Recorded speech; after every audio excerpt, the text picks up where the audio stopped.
फोसावनांबाय matric आनजादनि result दिनै बे बिथिङाव क'क्राझार इउएन एकाडेमिनिफ्राय माबायदि देग्लायनि जाफुंसारनाय फरायसाफोरनि अनजिमा देग्लायनि जे मेट्रिक आनजाद 2024-25 दिनैहाय फोसावबाय दा बेवहाय जोङो अभारअल नुदों जोंनि इउएन एकाडेमिनि रिजाल्टआ गुबुन गुबुन बोसोरफोरखौ नायनायाव देग्लाय एसे खमसिन होननानै जों बुंनांगोन खारन बोसोरै जोंनि रिजाल्टआ 95%नि गोजौआव थाङोमोन किन्तु जों देग्लाय 93.89%ल' उथ्रिसारनो हानायखौ जों नुनो मोनदों गासै 183 सा फरायसाफोरमोन बेनि गेजेराव सा 10आ फेल जादों बेनिफ्राय 83 फरायसाफोरा फार्स्ट डिभिजन मोनदों आरो 80 जन फरायसाफोरा सेकेन्ड डिभिजन आरो थार्डआव मोनदों 7 फरायसाफोरा आरो अभारअल जोङो जे रिजाल्ट पारफरमेन्सआव जों नुदों जे फरायसाफोरनि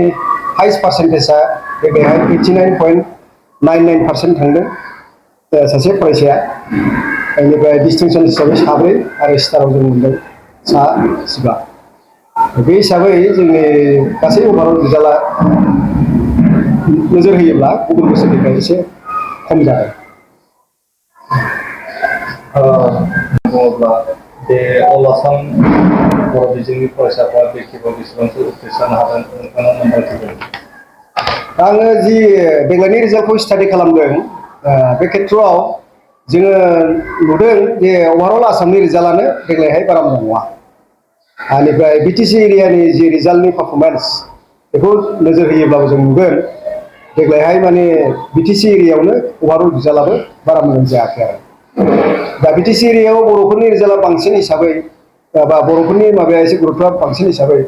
जों एनालाइसिसखौ खालामगासिनो दं दासिम मोनजोबाखै खिन्थु जि एसे एनै जोङो दा डाटा कालेक्सन खालामदों बा मोनबाय माखासे फरायसालिफोरनिफ्राय दा बेवहाय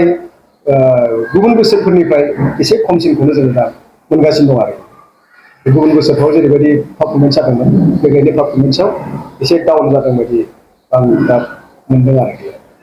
खारन क'क्राझारनि जि अभारअल रिजाल्ट डिस्ट्रिक्ट हिसाबै बे 61.12%ल' आरो आसामावबो जों नुदों देग्लायनि आसामनि जे रिजाल्ट बियो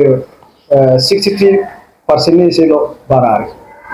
थांनाय बोसोराव आसामनि रिजाल्टआ 75.75 बेबायदिसो थांदोंमोन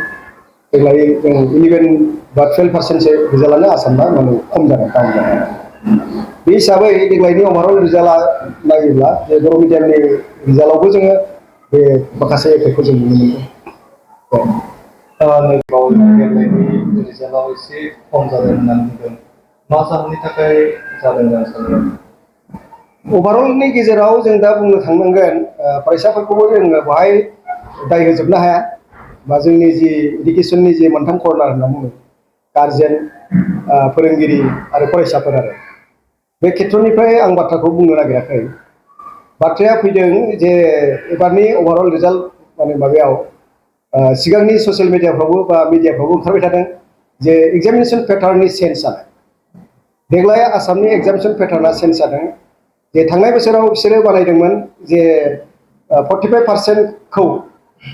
50%खौ अबजेक्टिभ टाइप होबाय बिसोरो माखासे साबजेक्टआव आरो बेवहाय दङ जे माखासे टिचार एसेसमेन्ट मार्कबो दङ 10 मार्कनि थाखाय जायखौ प्रेक्टिकेल होनना बुङो आरोखि बेनिफ्राय बाखि 45आ रिटेन गोलाव लिरनाय आरोखि दा बे सिस्टेमाव थांनाय बोसोराव मा जादोंमोन बिसोरो खुनु पार्सेन्टेज वाइज केटागरि खालामाखैमोन खिन्थु देग्लायहाय मा खालामदों जे जि 10 मार्कनि बा प्रेक्टिकेलनि एग्जाम दं बेवहायबो 5% फैनांगोन अर्थात 30% जानांगोन आरो बेनिफ्राय जि 45 मार्कनि माने 50% बा 45 मार्कआव अबजेक्टिभ टाइप होदों बेवहायबो आलादा रोखोमै पास जानांगोन आरो बेनिफ्राय रिटेन जि 50% मार्क बा 45 मार्क गोग्लैयो बेवहायबो पास जानांगोन आरो बे मोनथामबो केटागरियाव पास जाब्लासो बेनि अभारअल रिजाल्टआ पास जागोन आरोखि खिन्थु गुबुन बोसोरफ्राव बे सिस्टेमखौ खालामाखैमोन आं सानो देग्लायनि रिजाल्टआव बेखिनियाव एसे थाबथादों नामा बिदि नंदों आरोखि खारन जोंनि थांनाय जि टेस्ट आनजाद मेट्रिकनि जि टेस्ट आनजाद जोंनि माबाया मेट्रिकनि टेस्ट आनजादा रिजाल्टआ गाज्रि नङा बुंनो थांब्ला गासै फरायसाफ्रा 30%नि पासाव मोनजोबदोंमोन आरोखि